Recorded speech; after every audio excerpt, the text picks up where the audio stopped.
Good morning, everyone, and welcome back to Starkeep Homestead. So, it's your Free Tip Tuesday, and I want to talk to you guys about a couple of important tips that you need to know to help you be the most productive person you can be. Let's start with, it's still very hot. Very, very hot.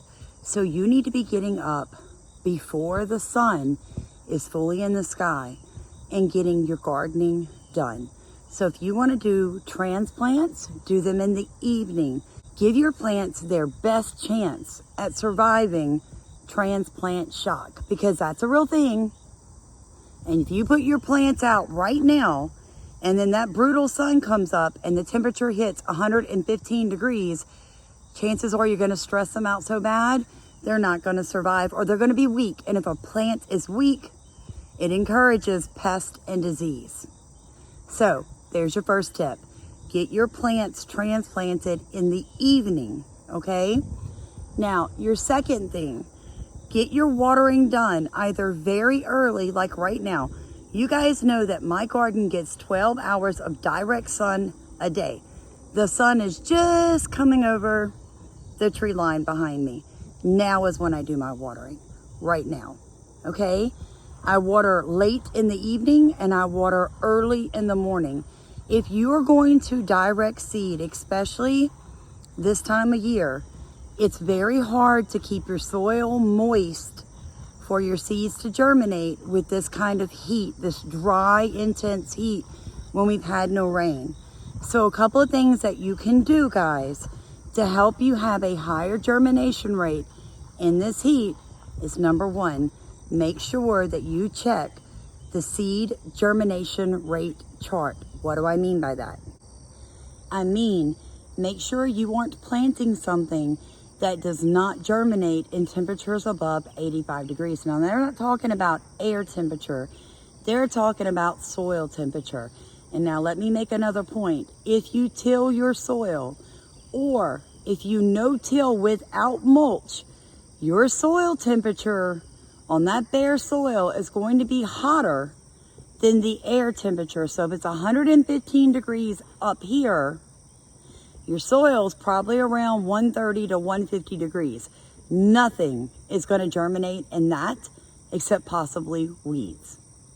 So what you need to do at that point is make sure that before you put your seeds in to germinate them in the months of August and September, when it's so hot, guys, is cover that soil a day or two before you decide you want to plant it. Things you can cover your soil with: cardboard, straw, hay, leaves. It doesn't matter what it is. Just cover it so it's completely dark and it's completely cool. Keep whatever you put on top of your soil very, very wet. The day you're ready to do your direct seeding, go out and remove all of that. Put your seeds in the soil, okay? Now your soil should be a little cooler. Keep the soil moist until your plants begin to germinate. The surface may get a little dry, okay? But I'm talking about where the seeds are. It needs to stay moist, which means you may actually have to go outside and hand water or turn a sprinkler on a couple of times throughout the day on those areas that you just seeded. Big tip: if you're gonna flip a sprinkler on anywhere in the south, okay, on days where it's 115 degrees, you had better flush that hose first and get all that boiling water out of the hose before you turn on the sprinklers or your watering system, or you're going to scorch the seeds, any new growth in the around them, because you're simply going to boil them alive, okay? It's going to kill everything. Those are some tips for germinating and transplanting. Now, I know everybody's getting ready for their fall gardens. I'm getting ready for my fall garden. But I'm going to be very honest. It's still super duper duper duper hot here in Southeast Louisiana. So let me tell you guys something that I heard that I want to share with you. The very first morning that you wake up and there's fog, all right? So the very first day that you wake up in August and you see fog on the ground first thing in the morning, from that day, count 90 days. That'll be your first frost date. Now, I don't know if this is true, but I was told this in one of my classes that I take on no-till organic market gardening. And I can tell you the lady that told me this is brilliant. She is brilliant. And on top of that, she was told this by a 90-year-old gardener farmer who had stood on that knowledge, all right, for all of his gardening years. He would continue planting his sun-loving, hot summer vegetables all the way up until the first morning in August that he woke up and saw fog on the ground.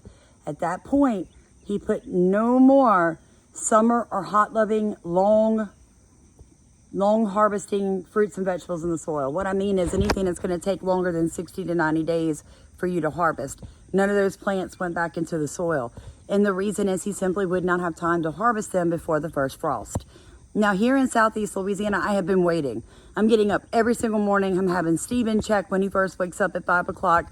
Are we seeing any fog? And we have not seen any fog yet. So standing on that wisdom and knowledge passed down, I am going to be putting in some more summer squash and corn in my soil today. Guys, even if the frost comes and kills me right before it's time to harvest, my animals will still eat the incomplete, not quite ready for human consumption fruits and vegetables. I can still use the stalks to make biochar, to make feed pellets, to make compost. Roots in the soil is what it's about. The more I can get growing in my soil, the healthier my soil is. And I know what you're thinking. They tell us that the world soils are overformed and now they're depleted. That's because they formed incorrectly. They dumped a bunch of toxic chemicals on soil, left it bare to the sun, and tilled the hell out of it. Yeah, those soils are depleted. There's nothing else you can do with that. But if you're feeding your soil, if you're covering your soil, if you're not disturbing the surface of your soil by tilling it, the more you plant, the better your gardens get year after year. Wow. So completely opposite of what we've been taught. So here is my suggestion to you. Get as many seeds into the soil as you can over the next couple of days. I don't care. Seed. Just keep putting the seeds in the soil, guys. Keep your seeds wet till they germinate and produce as much food as you can now going into winter, and get ready. Just be prepared. If you guys didn't see our shorts the other day, I was able to bread and butter pickle some okra. It was amazing. Actually canned water bathed some watermelon. Yeah, so Sam's getting ready. I'm getting ready. I'm getting some different things up and canned and put into my larder, mainly for me and my family, but also in a pinch, I can get a little cash if I need it. And here's the tip for you guys. If you're noticing that the yolks of your eggs from your chickens are bursting when you touch them, or they're cracking easier, I'm hearing a lot of people on the internet saying, oh, it's the heat. And the heat might be playing a part of that. But the biggest problem, guys, comes down to the feed you're feeding your animals. Take some responsibility for your animals. Feed them correctly. Bagged feed is not all that your chickens need to be healthy. During this heat, this oppressive heat dome that just never seems to want to stop, okay? You've got to support your animal's health through this period of time. And ways that you can do that are natural, crude fat, natural proteins, fresh, okay? Black soldier fly larvae, maggots, red wigglers, crickets, whatever you can get your hands on to feed your animals. You need to be giving them things like watermelon, pumpkins, cantaloupe, squash, tomatoes every day, buckets of it. Now I know what you're going to say, that's too expensive, I can't afford that. Grow it for them, okay? Like I said, take some responsibility for the animals that you chose to raise. You cannot depend on bagged feed for your dogs, your cats, or your livestock all the time. One, it may not be there. Two, the prices are fixing to go up again.